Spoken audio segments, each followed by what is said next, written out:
तो हेलो दोस्तों, स्वागत है आपके अपने YouTube channel math with AI में। आज की हम इस वीडियो में 1.3 करने वाले हैं मैथ का। 1 पॉइंट सॉरी इससे नहीं 1.3, जो कि हम पिछले वीडियो में हम लोग 1.2 तक ने कंप्लीट किए थे लोग, ठीक है ना।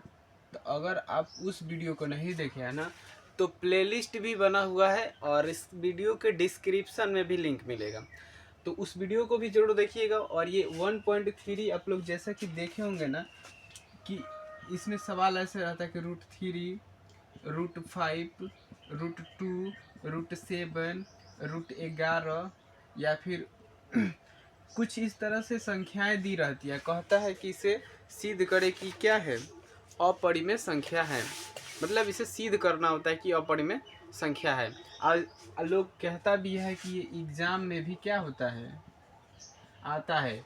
कहता है कि हमेशा एग्जाम में आता है। और ये बच्चों को क्या होता है, बनाने में थोड़ी सी तकलीफ होती है। लेकिन हम लोग इस वीडियो में इस तरह से सीखेंगे ना कि कोई भी एग्जाम मतलब कभी भी आए ना, आपको बनाने जरूर आएगा। तो आप एक चीज़ तो ज़रूर नोटिस कर रहे होंगे ना, कि ये जो सारी क्वेश्चन है एक ही टाइप है, एक ही टाइप है, ठीक है ना। एक ही टाइप है, जो भी सारे ये क्वेश्चन दिख रहे हैं एक ही टाइप है। इसमें 2 से 3 टाइप है जो कि आपके पूरे एग्जाम में पूछे जाते हैं। अगर सारे क्वेश्चन सारे टाइप को सीख लेते हैं, जैसे कि अगर एक और टाइप इसमें देखा जाए तो लिखा है 3 + 2 √5, ठीक। ये दूसरा टाइप हो गया, ये टाइप दूसरा हो गया। या फिर ऐसे रहता है 1/√2, ये टाइप हो गया, ये भी टाइप। तो देखिए अगर हम इसमें से एक सॉल्व कर दे, इसको एक सॉल्व कर दे, इसको एक सॉल्व कर दे, तो आपको सभी टाइप आ जाएगा, ठीक है। इसमें कोई ये नहीं है कि सारे क्वेश्चन जो एक्सरसाइज में दिया गया है वो सारे हमें बनाना ही पड़ेगा। अगर हम एक एक क्वेश्चन सभी में से बना देंगे तो आपको गारंटी है कि आपको सभी बनाने आ जाएगा, ठीक है। तो इसमें से सबसे पहला क्वेश्चन हम बनाना स्टार्ट करेंगे। इसमें से कोई भी एक ले लेंगे। जैसे मान लीजिए √3 लेते हैं हम, √3, ठीक। आप ध्यान से देखते जाइए, समझ में आएगा, ठीक। ज़्यादा कुछ नहीं है। जैसे कि साबित करिए या फिर सिद्ध करिए, ऐसे क्वेश्चन रहता है ना, कि सिद्ध करें कि √3 एक अपरिमेय संख्या है। मतलब कह रहा है कि √3 एक अपरिमेय संख्या है, लेकिन आपको इसे प्रूफ करना है। समझ में आ रहा है ना। अब देखिए √3 के जगह पर √7, √11, √5, √2 कुछ भी संख्याएं हो सकती है।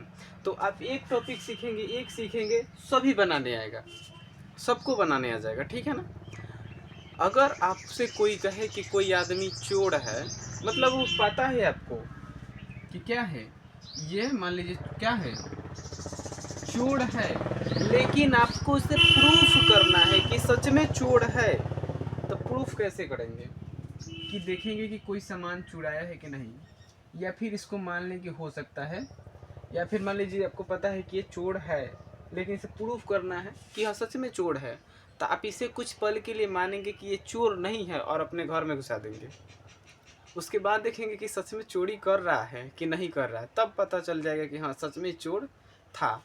तो यानी कि चोर था, तो इसे हम लोग कुछ पल के लिए चोर नहीं मानेंगे, ठीक है। उसी प्रकार इस सवाल में कह रहा कि √3 एक अपरिमेय संख्या है, लेकिन इसे साबित करना है। तो उसी तरह सबसे पहले लिखेंगे, माना √3 एक परिमेय संख्या है। इस तरह समझ में आया ना। माना √3 एक परिमेय संख्या, कैसे बोले थे ना कि अगर कोई चोर है तो उसे कुछ पलों के लिए मानेंगे कि ये चोर नहीं है। उसी तरह इसको मानेंगे कि √3 परिमेय नहीं बल्कि अपरिमेय नहीं बल्कि परिमेय है, मान लेंगे, ठीक है। उम्मीद है कि आपको परिमेय और अपरिमेय बुझाता है। तो जब बुझाता है तो परिमेय को कैसे लिखा जाता है, इसको हम लिखते हैं ना कि P/Q के रूप में, या फिर लिख सकते हैं A/B, C/D, मतलब आप कुछ भी लिख सकते हैं ना, इसमें से कुछ भी आप लिख सकते हैं। समझ में आ रहा है ना आपको? इसमें सब कुछ भी लिख सकते हैं। तो उसी प्रकार परिमेय संख्या कहने का मतलब क्या है कि हम लोग P/Q के रूप में, या फिर मान लीजिए यहाँ पर हम लिखते हैं A/B, आप चाहें तो P/B, D/C, कुछ भी मतलब हो सकता है, बराबर में √3। अगर आप परिमेय संख्या माने हैं, वैसी संख्या जिसे हम लोग P/Q के रूप में लिख सकते हैं उसे परिमेय संख्या कहते हैं। ये तो आपको पता है पहले से। तब यहाँ तक हो गया। तो इसके बाद लिख देंगे जहाँ A और B एक सह अभाज्य गुणन खंड है। ठीक है, सहअभाज्य गुणनखंड है। देखिए, अब सहअभाज्य संख्या किसे कहते हैं? कोई ऐसे लिख देता है कि A और B पूर्णांक है, वो भी सही है, कोई बात नहीं, वो भी लिखा था और ये भी लिखा, आपकी मर्जी, कुछ भी लिखें। तो देखिए, अब कह रहे हैं सहअभाज्य संख्या का मतलब होता है कि A और B है, इसका HCF जो होगा क्या होगा? एक होगा। कोई भी सहअभाज्य संख्या है तो उसका HCF हमेशा 1 होगा। देखिए, इसका मतलब क्या हुआ? HCF 1 होना चाहिए। कोई भी सहअभाज्य संख्या है, इसका मतलब उसका HCF हमेशा 1 होगा। हम लोग यहाँ परिमेय माने हैं, यानी कि A और B है, इसका आवाज HCF 1 आना चाहिए, यही ना मतलब हुआ इसका। बस यहाँ तक तो क्लियर आपको समझ में आ गया होगा कि A और B सहअभाज्य संख्या है और सहअभाज्य संख्या का HCF 1 होता है, ये आपको पता है। बस उसके बाद देखिए कि क्या करेंगे, एक ही स्टेप, ज़्यादा नहीं है। यहाँ पे लिखेंगे दोनों तरफ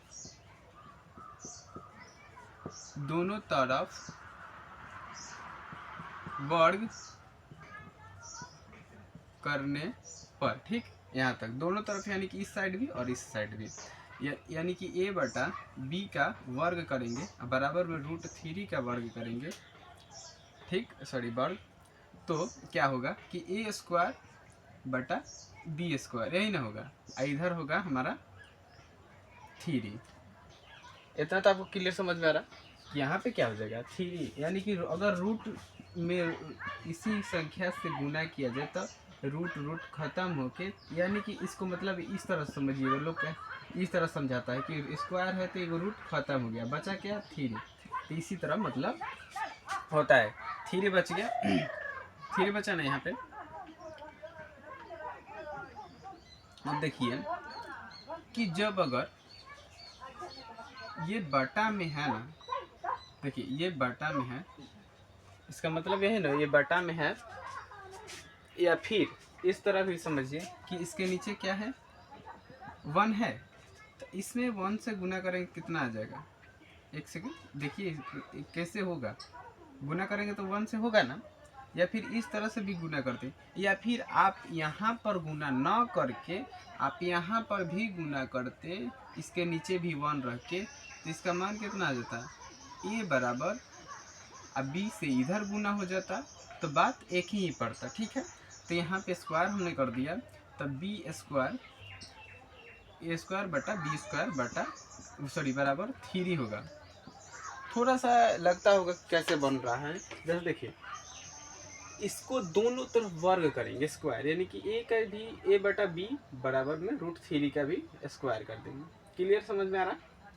अगर उसी तरह थोड़ा सा अगर यहाँ पे लग रहा है ना कि दिमाग कहाँ जा रहा, तो आप लोग इसको ऐसे भी लिख सकते हैं, √3 बराबर में A/B, इस तरह भी आप कन्वर्ट कर सकते हैं, कोई दिक्कत नहीं है। पहले लगता होगा कि कैसे बन रहा है, मतलब जो पहले लिखे थे वो भी सही है, अभी जो लिखे वो भी सही है। तो दोनों तरफ वर्ग किए, तो इसका वर्ग क्या किए थे, पर लिख ही देते हैं, ठीक है ना, नहीं तो दिक्कत हो जाएगा। और A/B का वर्ग, इसका कितना 3, इसका A²/B², इस तरह से होता है ना, A²/B²। उसके बाद देखिए जब ये गुना में है तो इधर, ये बाटा में है तो इधर किस पर जाएगा? गुना में जाएगा ना आपका, आपका एकदम क्लियर है कि ये बाटा में ही, तो इधर कोई चीज में जाएगा। थोड़ा सा इधर रोड पे गाड़ी चल रहा है ना, इसलिए वीडियो को रोकना पड़ रहा है। अब देखिए इसके नीचे 1 है, ठीक है। अब देखिए इसमें गुना करते हैं ना, तो इधर क्या हो जाएगा ए स्क्वायर, और यहाँ पे क्या हो जाएगा 3b का स्क्वायर, इस तरह होगा ना 3b का स्क्वायर। यहाँ तक कोई दिक्कत आपको नहीं है। जैसा देखिए अब उसके बाद क्या होगा कि अगर आपको लग रहा है कि गुना में तो इधर कौन चीज़ बाटा में आएगा ना, गुना में रहता है कोई भी चीज़ है तो बाटा में आ जाती है, तो लिख लेंगे उसके लिए बी स्क्वायर बराबर ए स्क्वायर बटा 3, ऐसा है ना। जैसे देखिए आपको यहाँ पर ये नीचे ए स्क्वायर बटा 3 यही सब ना भेजते, अब इधर बराबर में बी स्क्वायर रहता, तो इसका मतलब यही है ना कि 3 जो है ए स्क्वायर के नीचे रहेगा। तो इसका मतलब है कि 3 जो है ए स्क्वायर को विभाजित करे, यानी कि भाग दे रहा है।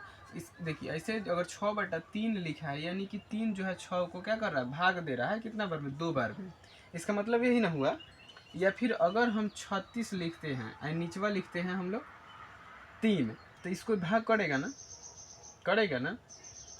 तो देखिए ये कितना बार में, 12 बार में। या फिर इसको 6 भी लिखे थे तो 2 बार में किया ना, यानी कि 6 का स्क्वायर कौन था, 36 था, तो फिर भी 3 इसका विभाजित किया और यहाँ पे ऐसे भी विभाजित किया। यहाँ तक समझ में आ रहा है, कोई दिक्कत नहीं है।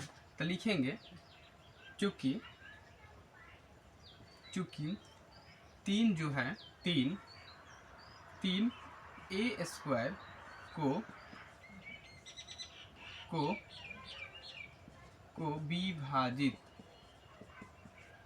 विभाजित करता है, यानी कि 3 जो है ए स्क्वायर में भाग दे रहा है ना, भाग दे रहा है, इसलिए 3 ए को भी विभाजित करेगा, इस तरह समझ में आ रहा है। जैसे देखिए कि अगर ए स्क्वायर को 3 विभाजित कर रहा था तो ए को भी तो 3 विभाजित करेगा। जैसे 6 का स्क्वायर क्या हो जाएगा 36, और तो इसमें 3 से भाग देंगे तो कट ही रहा है तब वो, लेकिन स्क्वायर ना करे इसके नीचे 3 लगा दे तो भी तो कट रहा है ना 2 बार में। तो इसका मतलब है कि स्क्वायर को भी विभाजित करेगा और बिना स्क्वायर वालों को भी विभाजित करेगा। लेकिन ये 3 जो है नीचे है ना, तो ये पता है कि ए स्क्वायर को कितना बार में काट रहा है, कितना बार में विभाजित कर रहा है, ये तो पता ही नहीं है ना, ये पता है नहीं है पता। तो इसके लिए जब पता नहीं है तो क्या करेंगे कि फिर से मानेंगे, यानी कि जब पता ही नहीं है हमें तो मानेंगे ना। माना ए बराबर क्या, माना ए बराबर, यहाँ तक देखिए सॉरी मान यहाँ पे क्या है बी है आपका, तो लिखेंगे बी बराबर और यहाँ पे जो भी संख्याएं रहेगी 3 है तो 3 एगो के मान सकते हैं, के जगह पे ए बी सी डी कुछ भी मान सकते हैं, ठीक है ना। यहाँ पे क्या है आपका बी है, तो बी के जगह पे क्या हो गया 3 होगा ना, इतना समझ में आ रहा है, क्या हो गया 3 हो गया, सॉरी बी के जगह पर हम लोग मान लिए, यानी कि कितना बार में काट रहा है पता हमें नहीं है। एक सेकंड, यहाँ पे बी नहीं ना होगा, यहाँ पे ए ना होगा, ए की जगह पे मान लें, यानी कि जैसे ए स्क्वायर बटा 3, तो इसको कितना बार विभाजित कर रहा है ये हमें पता नहीं है, इसलिए ए का लिख देंगे हम लोग ए 3 के, ठीक, ए 3 के हम लोग क्या करेंगे मान लेंगे, तो लिखेंगे हम लोग कि b बराबर 3 के। उसके बाद यहाँ तक लिख दिया ना हम लोग, उसके बाद क्या करेंगे इसको सबसे पहले क्या को इसको हम लोग मान लेंगे समीकरण 1।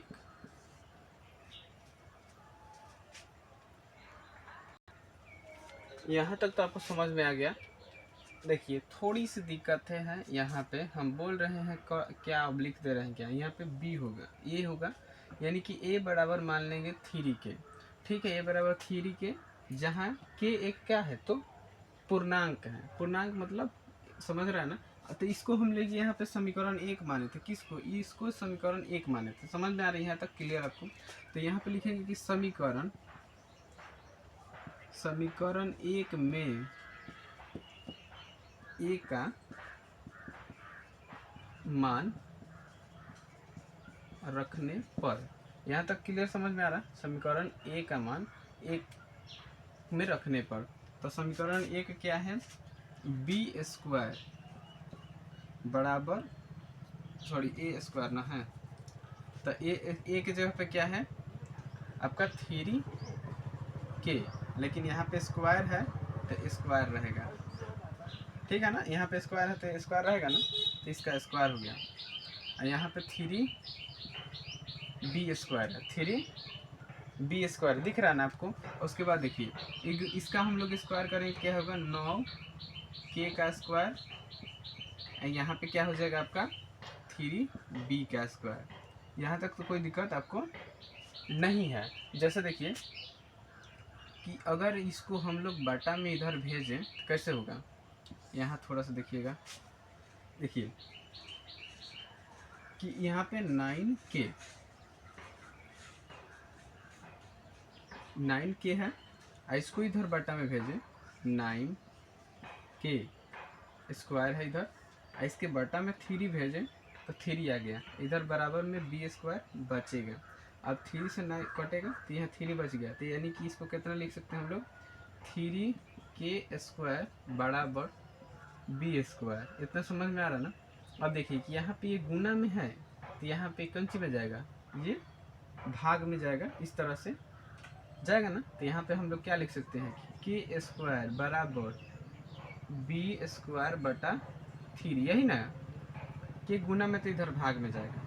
अब देखिए यहाँ पर भी सेम वही प्रोसेस था कि 3a स्क्वायर को विभाजित करता है, तो यहाँ पे b है तो लिखेंगे चूँकि 3b स्क्वायर को विभाजित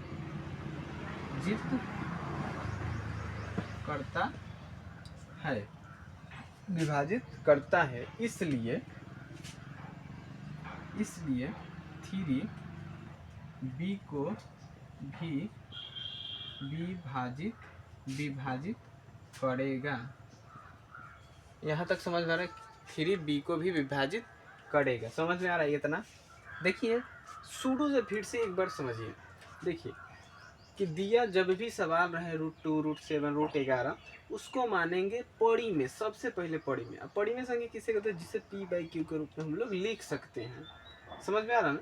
लिख सकते हैं, जहाँ a और b एक सहभाज्य संख्या है। सहभाज्य संख्या का मतलब होता है कि उसका HCF क्या होना चाहिए? 1 होना चाहिए, यही होता है। उसके बाद दोनों तरफ क्या कर देंगे हम लोग? वर्ग कर देंगे, ठीक है? दोनों तरफ वर्ग करेंगे तो इसका स्क्वायर, इसका और इसका, तो यहाँ पे 3 आएगा, यहाँ पे स्क्वायर बटा b स्क्वायर, तिरछा तिरछी यानी क्रॉस मल्टीप्लाई करेंगे तो a स्क्वायर हो जाएगा यहाँ पे, और 3b स्क्वायर यहाँ पे, और यहाँ पे गुना में था तो इधर क्या हो जाएगा?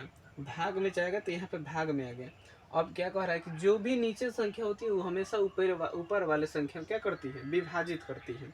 तो विभाजित यहाँ पे करती है, तो कितना को? 3 जो है a स्क्वायर को विभाजित कर रहा है, तो इसी को लिख दें 3a स्क्वायर को विभाजित करता है। फिर दूसरा में भी मान लो कि ये स्क्वायर हटा दें तो 3a को भी तो विभाजित करेगा। समझ पा रहे? यहाँ तक क्लियर? उसके बाद फिर देखिए अब कितना बार में विभाजित करेगी ये थोड़ा पता है। जैसे कि 6/3 है तो 2 बार में विभाजित कर देगा उसको, तो हमें पता है कि 2 बार में विभाजित, लेकिन यहाँ पे 3 जो है a स्क्वायर को कितना बार में विभाजित कर रहा है ये हमें पता नहीं है, तो इसलिए मान लेंगे कि a बराबर 3 के। यहाँ पे अगर आपको 3 रहेगा रूट में तो 3 मानेंगे, 5 रहेगा तो 5 माने 4, 4, 5, 4, 7, मतलब यहाँ पे जो भी चीज़ रहेगी यहाँ पे मानेंगे, ठीक है? ये कहेंगे कि 3 कहाँ से आ गया, जो भी चीज़ सिद्ध कर रहा है आप उसी को मानिएगा। बात इतना क्लियर है? क्योंकि हम अगला क्वेश्चन इसमें बनाएंगे नहीं ना, क्योंकि आपको टाइप सेम ही रहेगा, ठीक?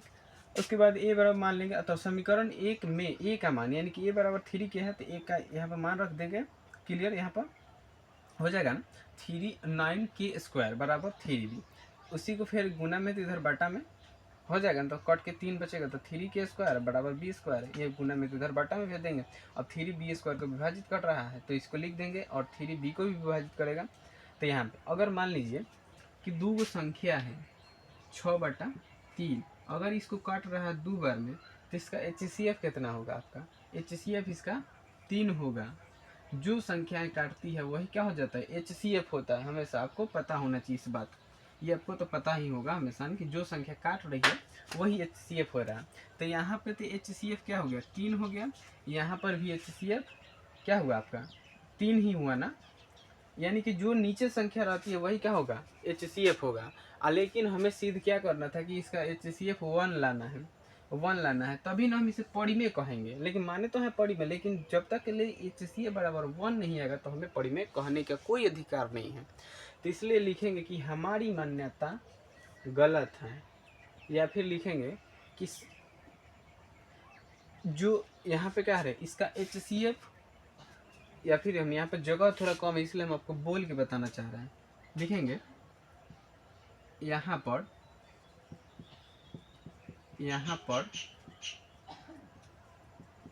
सह अभाज्य गुणनखंड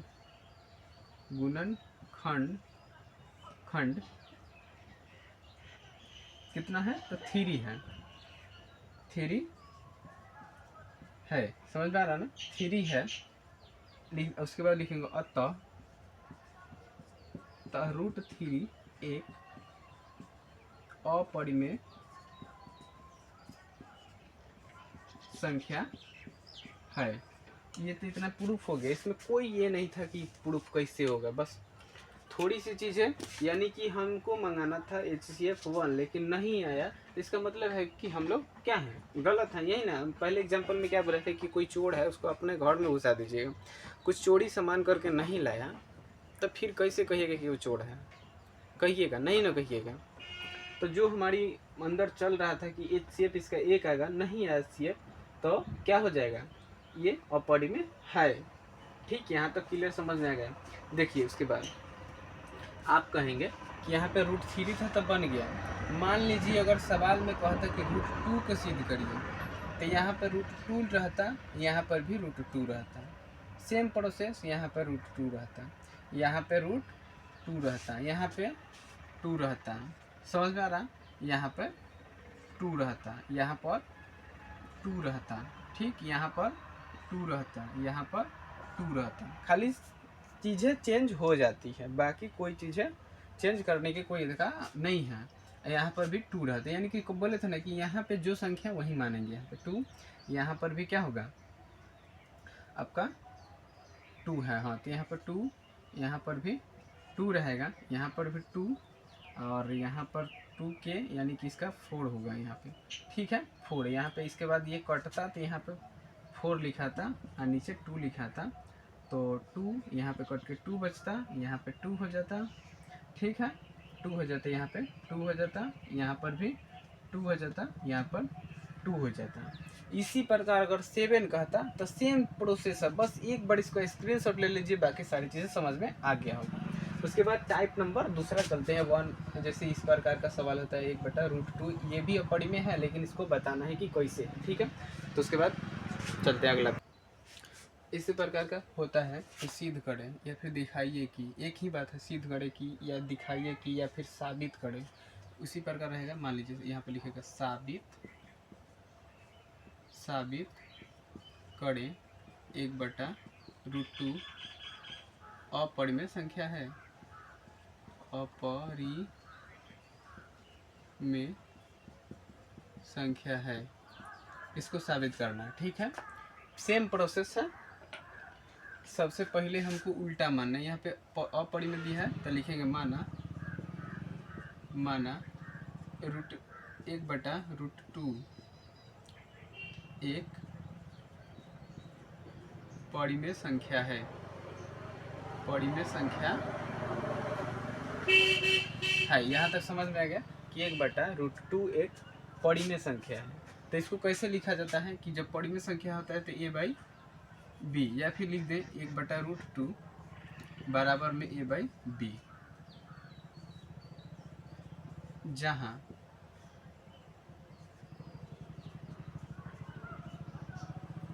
जहां ए और बी, देखिए जहां ए और बी एक सह अभाज्य है, सह अभाज्य है।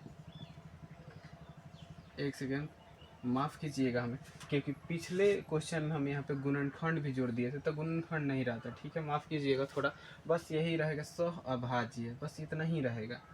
तो जब सह अभाज्य होगा तो इसका HCF बराबर 1 होगा ना, कि जब भी सह अभाज्य होगा तो इसका HCF 1 ही होता है, इसका फिक्स है कि सह अभाज्य मतलब HCF 1 होना चाहिए।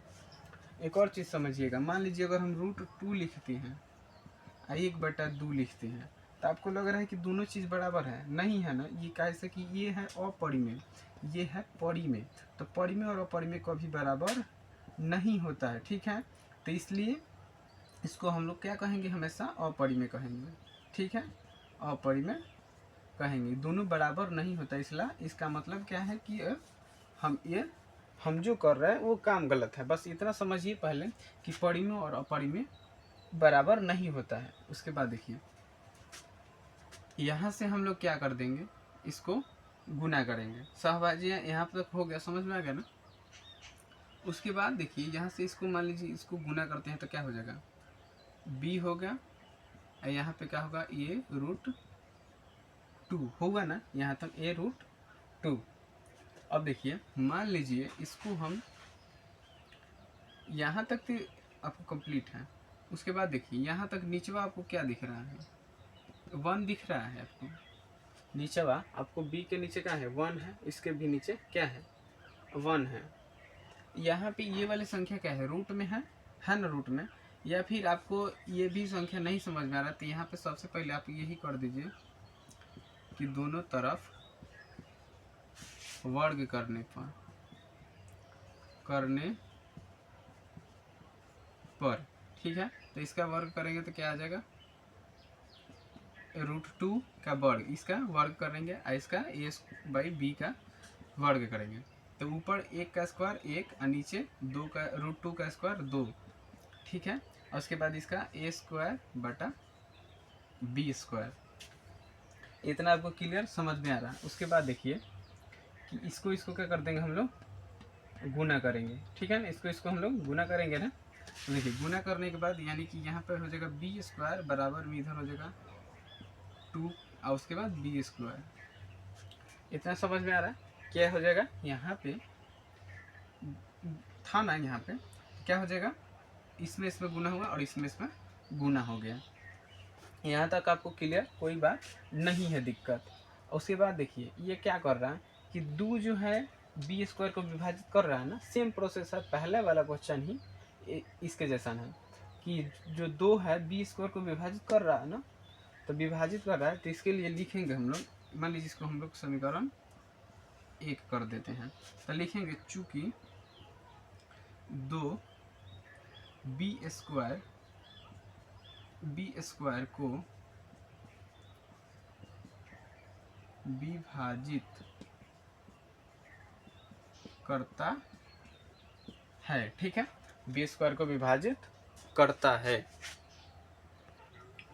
देखिए यहाँ तक विभाजित करेगा, फिर तो इसी बातों को लिख सकते हैं ना कि इसलिए 2b को भी 2 जो है b को भी विभाजित करेगा, इसका मतलब यही ना कि जो b² को 2 विभाजित कर रहा है, तो इसका मतलब है कि 2 जो है b को भी विभाजित करेगा, ठीक है, समझ में आ रहा है यहाँ तक। तो इसी प्रकार, लेकिन ये यही ना बोले थे कि जो 2 है ये कितना बार में इसको विभाजित कर रहा है ये थोड़ा ना हमें पता है, तो इसलिए हम क्या करेंगे, लिखेंगे माना b बराबर b बराबर 2 के, क्यों, क्योंकि ये बी दो जो है बी स्क्वायर को विभाजित कर रहा था इसलिए, लेकिन कितना बार में कर रहा है इसका मान नहीं है, इसलिए हम मान लीजिए कि ये के बार में विभाजित कर रहा है, दो जो है बी को के बार में विभाजित कर रहा है, इसलिए हम इसको मान लिए। ठीक है, इसको समीकरण 1 है। तो उसके बाद इसी बात को लिखेंगे कि समीकरण 1 में बी का मान रखने पर। ठीक, यहाँ तक क्लियर समझ में आ रहा। और उसके बाद देखिए समीकरण 1 क्या है, बी स्क्वायर। तो बी स्क्वायर का जगह कितना है 2k, लेकिन यहाँ पे स्क्वायर दिख रहा है तो स्क्वायर चढ़ेगा, बराबर में 2a स्क्वायर। ठीक है, तो 2k का स्क्वायर क्या होगा 4k का स्क्वायर, अब बराबर में हो जाएगा आपका 2a स्क्वायर। अब देखिए ये 2 से 2 कटेगा, यहाँ पे ये नीचे आएगा तो यहाँ पे कटेगा ना, तो यहाँ पे बचेगा 2, तो इसलिए इसको हम लोग क्या क्या लिख सकते हैं, 2k का स्क्वायर बराबर a का स्क्वायर। ठीक है, यहीं से अगर 2k है जो ये क्या करेगा, ये दो जो है फिर k स्क्वायर a स्क्वायर बटा में है 2, यहाँ पर 2 चल जाएगा नीचे, तब क्या होगा 2 जो है a स्क्वायर को विभाजित करेगा, तो इसलिए लिखेंगे चूंकि 2a स्क्वायर को विभाजित करता है, इसलिए 2 जो है a को भी 2a को भी विभाजित करेगा। ये चीज वाला लिखना था, यहाँ पे जो है वही यहाँ पे छपना है। ठीक है, लेकिन यहाँ पे क्या आया आपका HCF 2 आया, यहाँ पर भी HCF है और यहाँ पर भी HCF 2 आया, तो इसका मतलब है यहाँ पे क्या आंसर में लिखेंगे हम लोग कि यहाँ लिखेंगे यहाँ सहअभाज्य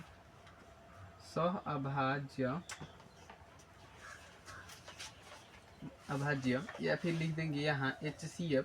सेम प्रोसेस आप पहला वाला भी लिख सकते हैं, यहाँ HCF बराबर 2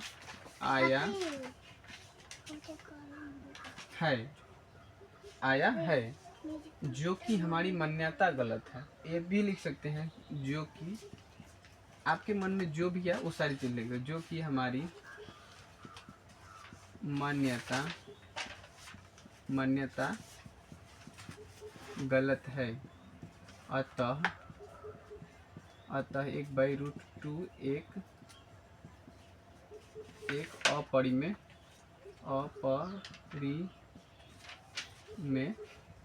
संख्या है। यहाँ तक तो समझ में आ गया। देखिए यहाँ पे 1/√2 रहे या फिर 1/√3 रहे, 1/√5 रहे, इसी तरह से सेम आपका बनेगा। ठीक है, तो अगले टाइप की ओर हम लोग बढ़ते हैं, लास्ट टाइप जो कि आपके हर एक सवाल में बनता है।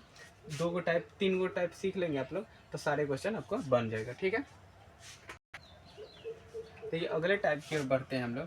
तो सवाल में रहता है कि सिद्ध करें 3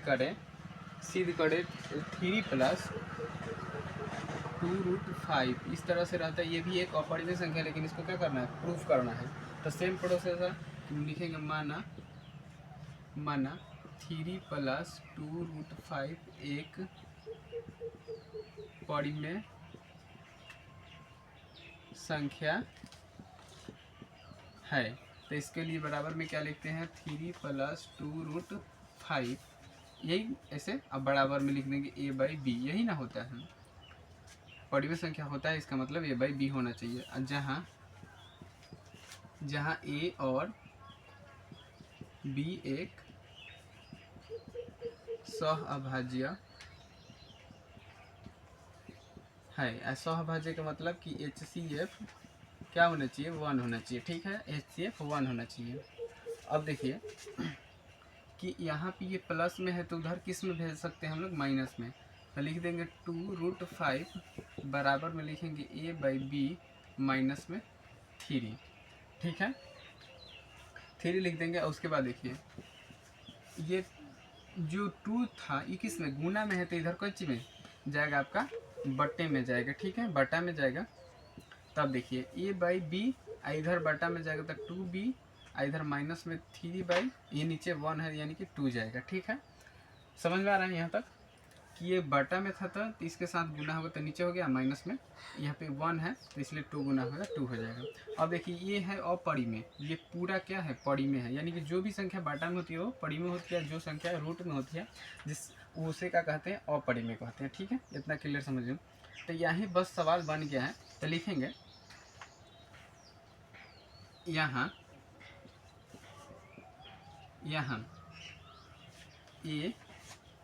a/2b माइनस 3/2 एक परिमेय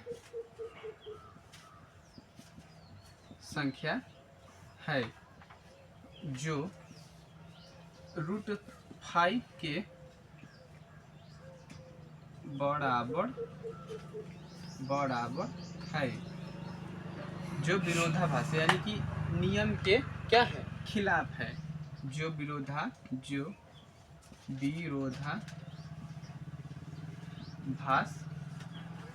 है। ठीक है, यानी कि परिमेय और अपरिमेय कभी भी बराबर नहीं हो सकती है, तो √5 एक के बराबर है जो विरोधाभास है। अतः आंसर लिखेंगे अतः 3 + 2√5 एक